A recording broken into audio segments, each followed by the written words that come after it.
Hello, and welcome back to the Collegian Podcast. We're your hosts. I'm David O'Brien. And I'm Kylie McGovern. Welcome back to the pod. Today we're joined by our friend Rachel Phillips. Welcome, Rachel. Hi. Do you want to introduce yourself to the pod? Sure. My name's Rachel. I'm a junior here at Salle, a double major, poli-sci, and English. That's a lot. A lot going on. Political science and English. Which would you say you prefer as a subject matter to learn about? I would probably say I prefer English, partly because it's very divisive to admit you like politics right now. So I'm going to stick with English. I respect that. I respect that answer.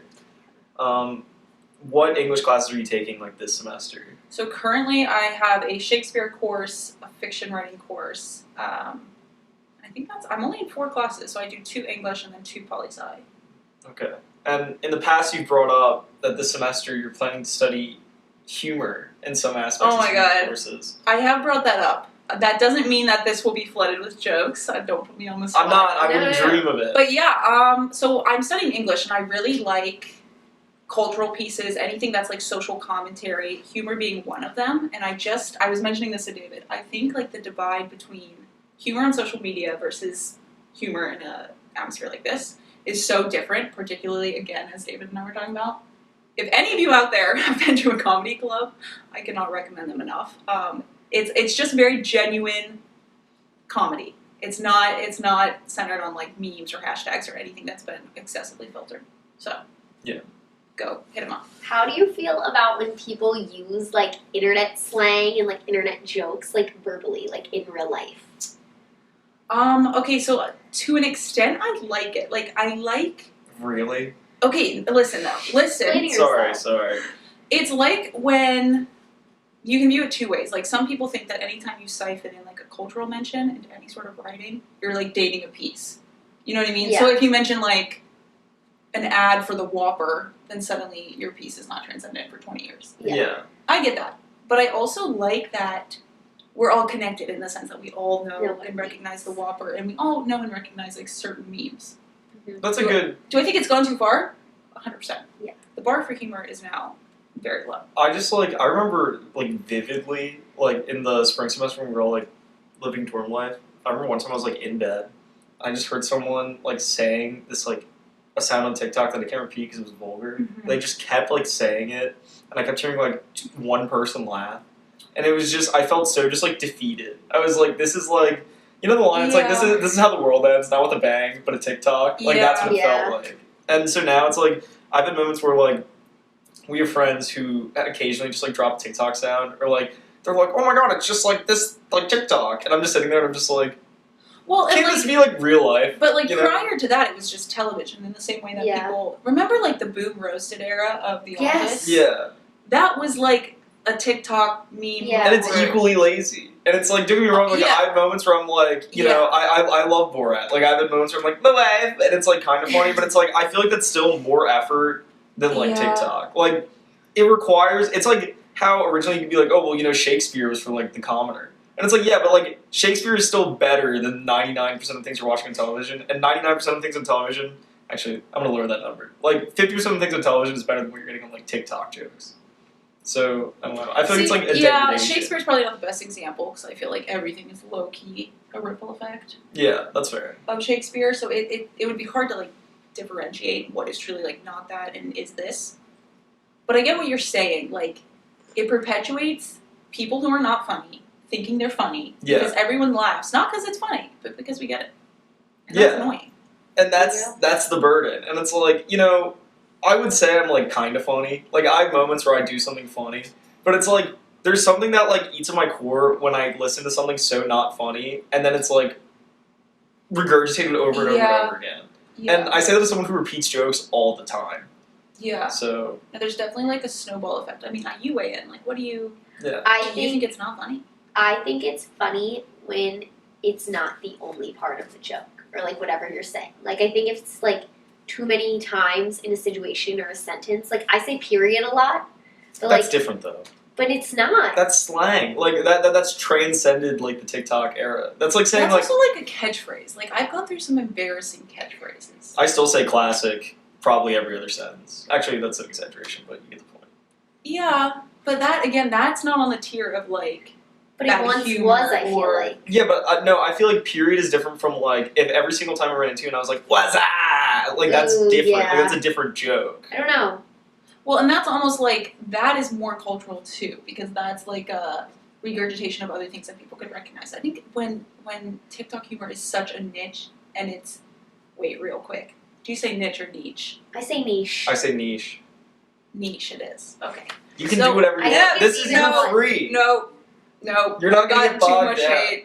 They're gonna spam the, The comments. viewers I know. will not David's harass. grandma's like, that's not how I say Yeah, that. My grandmother will call me and be Exactly. like, "What's she doing?" I know. Yeah, I wouldn't worry about Yeah. that. Okay. No, it's just regurgitated to the point where, like, first off, it's also our TikToks are always attached to a video.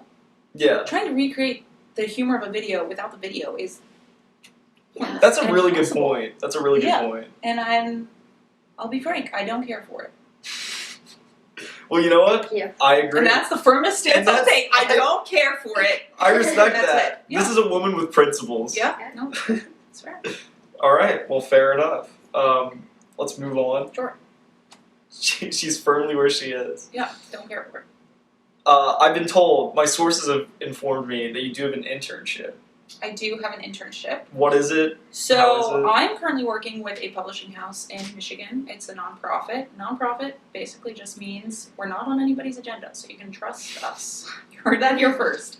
So I work with the publishing team. I would ideally like to be an acquisitions editor. So basically, if you want to be published, you would send your manuscript to me. I look at it, and then, like a blonde god, I decide what happens to it. And I really like that. So I get to read a bunch, I get to write a bunch. So you have the power. Yes. Not at this moment. As an intern, I read very selected things, and then I critique them slightly. But we're also doing, like, grant research, grant writing, social media. Every publishing site, honestly, needs updated, like, desperately, because most people in publishing right now are very old. So that's a huge, David, if you're ever interested, Kylie, if you're ever interested. But yeah, no, it's really interesting, and we definitely do a lot of different things, so that's cool. Do you focus on a specific genre? So we do literary fiction. Certain houses can be geared towards specific genre. With literary fiction, it's purposely not genre-oriented at all. Okay. So literary fiction is, they explain it as like books that would make terrible movies. That doesn't make them terrible books. Okay, they're honestly wonderful books, but they're very language heavy. They're usually like very introspective or interior. So they're not going to be like your commercial fiction, thrillers, mysteries. So it's like the majority of Stuff Stephen like King books. Wrong. Alright. We'll get there. Alright. I'll get us Fair there. enough. But yeah, no, so, or kind of like off the beaten path stuff, maybe things that you would read in, like, I'm in a fiction class right now. We do a lot of literary fiction there. But nothing you're going to see on, like, the big Barnes & Noble's table that has all the shiny covers. Yeah, it's like dime novels. Yeah, or like, I don't like that phrase. Why? Dime novels? Have you never heard that? No. It's like a cheap book. Okay, yeah, not a cheap book in the sense like it's bad, and not a cheap book as in the sense that it's cheap. It's more just like a smaller author, usually by a smaller publishing house. Okay. I'm sorry, I didn't mean to throw any Yeah, shade at your career. You just lost your internship with me, so it's going to Carly. Hopefully this podcast works out then, because Yeah, if no, not, for I'm in real. big trouble. For real. But yeah, no, so depending on like who you work with and what they represent, that will determine like what you push out, what kind of genre, what kind of author you recruit. So it's cool.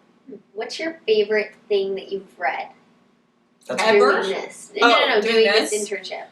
Okay, so we're relatively new, so I haven't read that many things. I read this book. Oh, I don't know if I can talk about this. Okay, I'm going to give you a brief outline. you do like a voice discombobulator throughout the yeah, episode. you'll have to like blur my face out. So I read this book about this family in Detroit. It is a nonfiction piece, so it is about this specific author's family. And it's very like Tom Sawyer-esque. It's all about like boyhood and like, and in Detroit, boyhood was much more intense than, to be honest, I was prepared for. And a lot of it is also about like his father's alcoholism and how that affects his family. And then it goes through, I think it starts when he was 5, and then it goes up to when he's currently publishing or trying to publish the book now. And he is, I think, 56. So it is just like a whole collection of this guy's life. It's honestly, if you're interested in like memoirs, then I would compare it to one. Would you ever write anything? Or are you just more focused on publishing? Obviously, this is like a long-term kind of question. The older I get, I fear I might be a better reader than a better writer. There's nothing wrong with that. I feel like the world needs both. Yeah, exactly. And usually they go in hand. If you can read really well, typically you can spot really good writing and you can apply it yourself. I like creative nonfiction the most. If I were to write anything, it would be creative nonfiction essays, memoirs. Part of that, I think I am a little egotistical. I like to talk about myself. I know myself pretty well at this point. And I'm in a fiction class right now. I don't know if you guys have ever tried to be creative on Q. It's very difficult. Yeah, so doing a whole fiction collection, that's when people, David, you and I have talked about this, cabin in the woods kind of thing. Like, you really have to immerse yourself in one thing, and there is no time for any sort of extracurricular or anything that isn't the character you're creating. Well, that's always, like, the thing that's, I mean, even outside of writing, of, like, in a lot of careers that are overly specialized now, it's, like, I can't imagine, like, looking at any specific, like, niche subject and just, like, being so dialed in on it. Yeah. You could write, like, hundreds of pages. Like, there was a professor at Salle who has written a book on the creation of the handkerchief. And it's, like, personally, I could never imagine wanting to learn so much about the handkerchief that I could write an entire book on it. Yeah. So, no, it's just the amount of information you have to hold at one time. And you still do that for any sort of writing, creative nonfiction included. But I don't know if you guys are familiar with, like, David Foster Wallace. He's famous for writing the 1,000-page novel. And he talks about that just, like, almost not being able to leave his house. Like, having so much in his mind at one time, like, even socializing with people on a very, like, face-to-face level was almost impossible. Yeah. And that's sometimes how writing feels. So. Fair enough. Well, you said you would consider this thing you were reading a memoir. Yeah. And, like, do you want to give us, like, a little mini memoir about you? And, like, where I you've been, what like you've that done, question. how you ended up at LaSalle kind of thing? Okay, yeah, backstory, we'll start, So it all started when you were 5. Yeah, like him.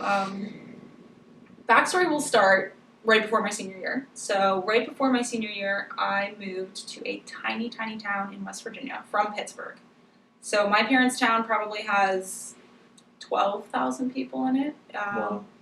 Yeah, no Starbucks, no nothing. Like, it is, I know, you wouldn't last a day, David. Clearly, yeah. So super small, yeah.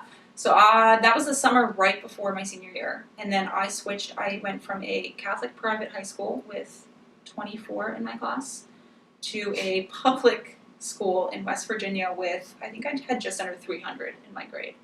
So, huge culture shock. I didn't mean to cut you off, but in a prior episode we discussed which was better and which was worse, private versus public. Yeah. And that was based around same-sex versus multi-sex education. Was it the same-sex Catholic school or no? No, it was mixed. Okay. Did you prefer Catholic school or public school? That's a really good question.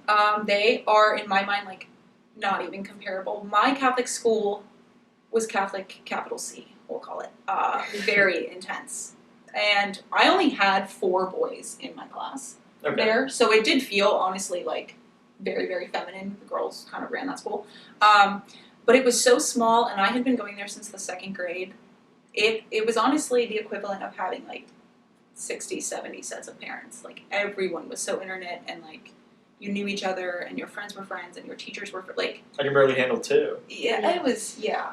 So, I think at 17, that probably wasn't the best environment for me. So when I got to public school, I joined the soccer team. The actual school was so much bigger that it did feel more normal. But I don't know if I loved it, I'll be honest. The education was definitely worse. The teachers, a little more lazy. Kind of like, I hate to say it, but those stereotypes about public school. Yeah, I went to public school, yeah, so I certainly remember. They're on the nose, unfortunately. Yeah. I mean, was that your experience? You felt like you were gypped? Like, for sure. I mean, I remember I had this one teacher who was a math teacher, and I, like, hated this guy. And I just remember, like, one time he was, like, showing us his salary, and, like, I grew up in, like, the suburbs, you know, it was, like, nice.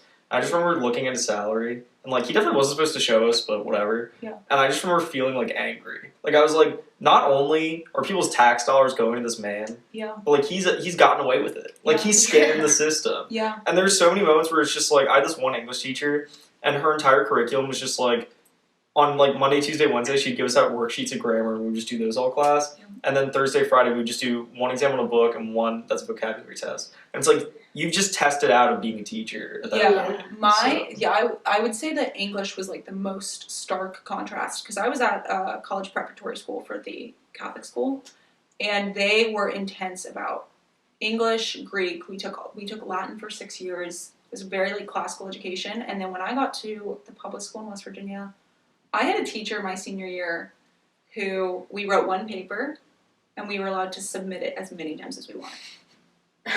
So we submitted the paper 4 times, and This is why I feel like humanity is like becoming dumb. It's crumbling. It's actually crumbling. I had a moment where Dr. Volpe, the philosophy professor here, like gave me a few books. More than a few. It was a lot. I'm very thankful. If you're listening to this, thank you, Dr. Volpe. But one of them was like, like letters and documents from like Kierkegaard's life. And it was just like some philosopher in like the 1800s. I was like going through. And one thing that like blew my mind, it was like his 8th grade transcript. And it was like Hebrew, Greek, Latin. And then it was like, like all this crazy stuff. And I just remember looking at it and just feeling so like defeated. Because it's like, this man in the 8th grade knows more than like the average adult in the modern world. Yeah, and like you don't appreciate it at the time. Like at my old school, I remember we started Latin in the 6th grade. You were required to complete it through the 10th grade, and then 11th grade you could go to ancient Greek and then continue that through your senior year. And I stopped after the 10th grade because, again, I was 16. Yeah, who cares? And everybody was saying, like, everything has a Latin root, or this is going to help you on the SATs. That's true. What they are selling is worth the money there, okay? Because could I go back in time? I would continue Latin 100%, and honestly, I would consider studying it. 100%. Yeah. I took Latin for 2 years, and like, there's so many moments now where I'm like, wow, I should have stuck with that longer. Yeah. Because Latin is so important as well. And like, I'm a history major, so I'm definitely biased. But like, there's so many moments where I'm like learning about something, and I'm like, boy, it would be nice to be able to read a document in its original language, which I just can't do. And same with like any secondary language. And like, just don't buy into this idea that if you can't use it every day, it's not important. Yeah. Because that's simply not true. Well, that's like the ultimate problem. That's a really good way to put it. Like, there's so many people who it's like, why would I ever need to know anything about like history? I'm not gonna use it. Always it's like, it's a dead language. Well, Well, it's like every subject's like that. Like, I remember in high school, like, fuming, because I was like, I would say chemistry. Like, when am I ever use that? And now I have, like, no understanding of chemistry. Yeah. And I'm like, that's really bad. Like, the average person should understand basic, like, chemistry and biology. And physics. And it's like, I can't. No, I can't. The last time I remember, like, being confident in a math class, I was 9. So, yeah, it's been a long time. But okay, so wait, you were saying... Yeah, sorry, you're mini memoir, sorry. Mini memoir. We had a small hiatus there. Yeah. Okay, so I went to a school in West Virginia, Elkins was the name of the town, and then I was sort of on track. I thought I was going to go Division 1 for soccer. Very small Division 1. This isn't an Ohio State recruitment video. So I thought I was going to go really small Division 1. My brother had played Division 3. We'd kind of spent our whole life in that very competitive soccer realm. When I moved my senior year, there was no club equivalent in West Virginia. So that kind of put a wrench in some D1 plans. I could still definitely go D2, and I had a couple of D3 offers. So I was playing around with schools in Virginia, West Virginia, Pittsburgh, and then I eventually decided to go to Fairmont State, which is a school in West Virginia, also in the middle of nowhere. No Starbucks, don't ask about it. And I went because I really liked the coach. I saw that I was going to get a lot of playing time. Also, my boyfriend at the time was 30 minutes away. I'll call myself out on that. I did not like the school. I can't stress that enough. At no point in my decision to commit did I like the university or like the campus or the classes or anything. I really was, at the time, thinking, okay, I'm going to play soccer until I get hurt and I'm going to coach soccer. And then when that kind of dissipates, maybe I'll get like a Gatorade commercial. I don't know what I was thinking, to be honest. After, I remember it honestly like pretty clearly. It was a day in November. It was like the worst game I'd ever had, and I was just done. I texted my dad. I said, I'm never playing again. I'm leaving the school. And everybody thought I was going to go back on it. Like, everybody was like, oh, heat of the moment. Major props to you. Yeah. Yeah, I was just like, I'm done with this. So I ended up, that was November. I secretly researched schools to transfer for about 6 months because my coach was very insane, and if he got any whiff of that, like, you were done. And I thought, okay, like, worst case scenario, if I have to stay another year, I need the money from the sport to play. So I did that for about 6 months and got pretty compulsive about it. I definitely am someone that, like, hyperfixates. So I was researching every college in America. Like, even colleges I didn't want to go to. Like, University of Hawaii, maybe. I applied to 24 schools. Yeah, that was me. Because I just didn't want to make the wrong decision again. So I was really paranoid, and by I think it was March, I had gotten accepted into all the schools I applied. Was still just really not, I think, in the headspace to commit. So then I ended up taking the year off. I moved back to Pittsburgh. I worked a million different jobs. What was your favorite? I worked at a Mexican restaurant, and I didn't have serving experience yet. So that's fun. So sometimes I served, which was just chaotic. But other nights I worked with the bouncer, and I would run these, like, sorority events. And we had, like, a mechanical bull upstairs. And I will tell you, like, watching drunk people on a mechanical bull for money was nuts to me. So that's what I did for, like, until it closed down. Sorry, Steel Cactus.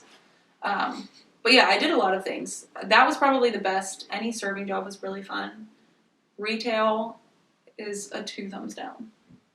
I have a close friend who works in nicely. retail, and I can't say I've heard great stories. Yeah, retail, and then I also worked at a gas station.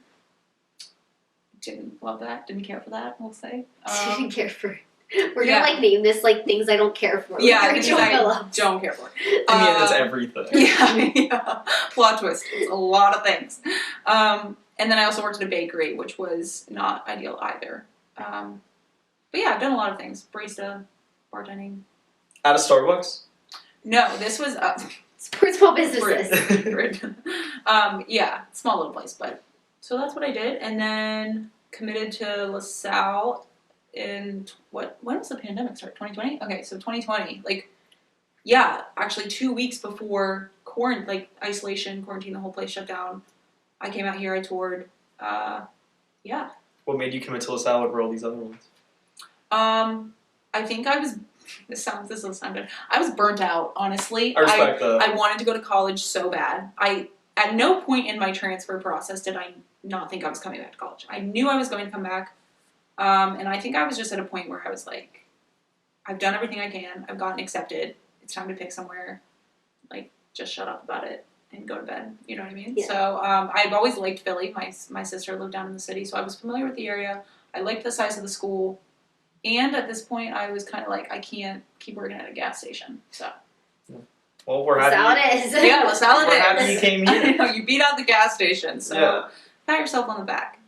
We'll let John Baptiste, we'll let him know. Yeah, you tell him that. All right. Well, I think it's time for the next segment, unless you have any other questions. No. So, Rachel, this semester we've employed a new segment to the show. It's called Hot Take, Cold Take. You can start with whatever one you want. The cold take is something everyone agrees on. The hot take, something that most people will be like, I don't know about that.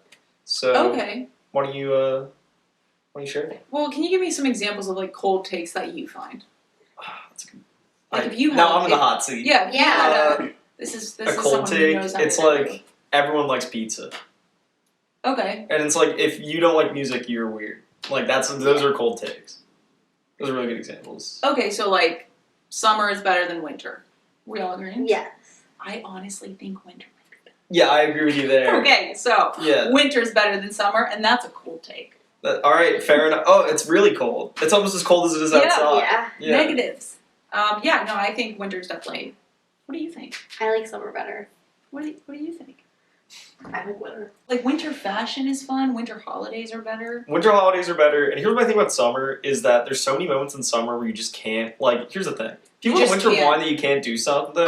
When you're in the summer and you can't do something, it's brutal because the entire time you're like, I should be able to be doing something. Yeah, no, it's terrible. And if anyone out there has been to Florida in the summer, that is hell to me. Florida is hell. I remember literally... Disagree. No, I walked out of the airport in Florida, and I'm not kidding, I stepped on a salamander, and there was moss everywhere. I feel like this is your doesn't care for it. Yeah. Don't care for it. I think this is a little anecdotal. It's so moist. It's really moist, but I also feel like at the same time, like when you're in Florida, it's like you're in a new world. And it's like, I feel like it must have been like scary. It's like when you think about how like back then they just dropped a bunch of prisoners off in Australia. That's how I feel when I enter Florida. I'm like, I'm not supposed to be here. Like, and I guess I just like, this is me. But every single time I'm there, like something is going on that I just have no idea what to expect, and it's great. It's like an adventure. But yeah, summer. I like all seasons. Spring is definitely my least favorite. But summer, there's a lot of moments where it's like you can't do something for whatever reason, and it's so much worse than any other time of the year because you can't do something, even though it's like you should be able to. And then also everyone's always like, I'm doing this, I'm doing that, and I'm like, I'm nothing. Yeah. So. And every activity is like kind of brutal. Like unless you're at the beach all day, every day. Yeah. I mean, you are sitting in sweat. And you can't have you sweat on the butt of like a denim pant is it's the worst. I just outed myself as somebody that gets that. But hey, it truly is like the worst part of summer and so bad that I would say it's my least favorite season. I'm also bad in the summer because like you have those moments where you're like fine, and then all of a sudden you're like I'm too hot, and it's like you never know. It's like you're in too deep. It's like you're going for a walk in the park or something, and then you're there for like an hour, and then you're like I have to get out of here like now. Like I'm too hot. Yeah, and also as someone that was like paying for their air conditioning, very expensive, very expensive, and even just getting your air conditioner like in the window and then closing the window and making sure it doesn't fall on someone's head, and then you're sued. Life is brutal. Not the kind of stress that I want to deal with. Yeah, no, not at all. All right, well that's your cold take. What's your hot take? Is it going to be the exact opposite? Hot take. I would say I spent the weekend eating a lot of food, and I think I've come to the conclusion. Bear with me here. Appetizers are better than the entree. I so agree with that. No. I got in a very heated conversation recently about how appetizers shouldn't even exist. What is going on? Why do you think that? Because it's like, why do you need it? Like, I'm here to get my graze, meal. to chat. If I wanted to graze, I would graze. If I want to eat, I will eat. And it's like, so you're telling me you sit down in a little cute cantina bar for the night, and they bring out the chips and guac, and you are not happy about it. I'm gonna go to town on chips and guac, but if I want chips and guac, that should be my meal. I shouldn't need a precursor excuse to eat. Said like a real skinny person. No, yes. no. I am all for appetizers. What's your favorite appetizer? Oh. What's yours? You have to give me a second. I just ate a lot of food this Caprese salad is a good example. I really like that. Or like, what's that thing called? It's like squid. Calamari. I think calamari is my favorite too. I worked in an Italian restaurant for 5 years, and like I literally can't eat calamari anymore because it's like you're in a rush, and it's just like the one thing that's always in the back because there's so much of it, and now it's like I can't even like look at it. Fried pickles also. Different things. These are different really flavors, like American, but delicious. Yeah. Oh, sorry, escargot. Is that better? I'm trying to think. I like anything that's on a skewer. Like that's a fun appetizer. Like a kebab. Yeah, like I had like steak skewers and like chicken skewers over the weekend. So fun. Yeah. And I'm so into that. Yeah, anything on a stick. I need to go back to this like prompt in the first place. Like I just don't understand this like mindset where it's like I can't imagine going to a restaurant and being like, oh boy, like time for the appetizer. Like, are you more excited for the lamb chops than the salad? I think that though, like I was once like you. Okay, unenlightened, we'll call it. Then I started going to really good restaurants. I mean, I went to. Apparently not good enough. No. If the first part of the meal is better than the main course. I feel like a good restaurant shows versatility. Why would I have one meal when I can have 8 bites of 8 amazing things? But you can just share meals with people. I don't know where I stand on that. Yeah. Well, that's kind of weird that because, like, what if... I think you have trust issues if you're not in a place where... If I'm at a restaurant with some pals, like, they can share. And like, maybe I'm non-committal. Maybe that's what this says. Yeah, committed to a psychoanalytic. Because I can't, have the one. No, that's also possible. But I think if you're at a really good restaurant, they're known for a bunch of things. Why not try a bunch of things? I just have so many moments where it's like... And this is a little bit of a segue. But, like, my family... A lot of times in the holidays, we like decide to go to a restaurant instead of cooking for like whatever reason. and like there's moments where it's like, yeah, sorry, like you have to pick all 5 courses before you start, and I'm like, I don't want 5 courses, and it's like, well, we already paid, and it's like, what's going on? Okay, like yeah. I don't need a soup dish, you know, and it's like I feel like appetizers, it's like. You're forced. Like, if one person orders an appetizer, you're all being held hostage. And now it's, like, great. And then if you don't order an appetizer, you have to sit there and you feel like it's like you're looking through a window of, like, a happy Christmas dinner while they're, like, cutting the turkey and you're, like, cold and sad. It's like, that's how it feels. And you can't button your coat and your scarf's flopping. Yeah, and I'm like, oh, geez, like, I wish I got some calamari, even though I would then be too full to eat my actual meal. Let's sure get both. Yeah, but then I'm gonna be full. No, then I can't fully cherish the meal. I understand the social pressure that you're experiencing. Yeah. I wish you were stronger. I might start crying. To be frank, I am getting over it, but it's like getting over it is me just being like, I'm good, and then everyone's like, you're not gonna get anything, and it's like, yeah. So, but also like if you get a drink, I feel like if you have to set an early precedent. Well, Kylie and I are under 21, so we couldn't get a drink. True. So all our over 21 viewers out there, listen up. There. No, I feel like just set an early precedent. Like if you're not having an appetizer, don't have the appetizer. I don't. I'm just saying it's like if you gotta make some statement for when you're 21. Like, listen, I'm not abolishing really all appetizers. I'm not like going into restaurants and screaming at the owner. Like I'm just saying that it's like, I'm not like, what is this? Like I don't do that. Yeah. I'm just saying it's like I feel like appetizers, like the fact they're so like regular is like strange to me. It's like, if I'm going to, like, a pizza place, I'm not getting an appetizer. So why am I getting it if I go to an Italian restaurant? What, just because you're fancy? I now have to have 9 more courses? Yeah. Now I have to order another $10 thing? I don't think so.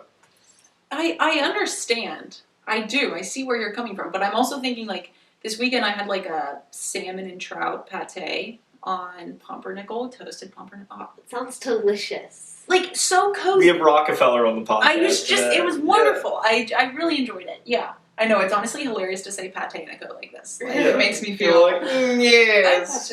I didn't know. I'll have that with a side of lobster stuffed lobster To clear the air, I didn't know what pate was until this weekend. So I'm still a people. She's like the rest of us now. Yeah, exactly. Yeah. I'm a people. Another commoner. Yeah. No, I mean I like a light dish. Don't get me wrong, but I'm just saying, I mean that one. I kind of get the idea of being like I want something light, but it's like the thing that like destroys the entire thing is it's like. There's an entree right after. That is not going to be light. So it's like, if you want something light, like, that should be the meal.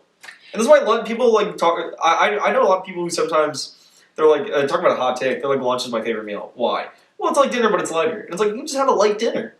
You know? Yeah, that's true. There's no rules for what can't be a dinner. It's the same way that, like, breakfast could be a dinner. Yeah, but I'm saying it's like, the lightness of the appetizer that you guys were discussing is, like, the positive. It's like, you can just have a light dinner. Well, and also some people do that. Like, I've often been like, I want the appetizer as a meal. Yes. You know what I mean? Yes. Do you then get another appetizer, or do you just have that? No, you just have the appetizer as your entree. Yeah.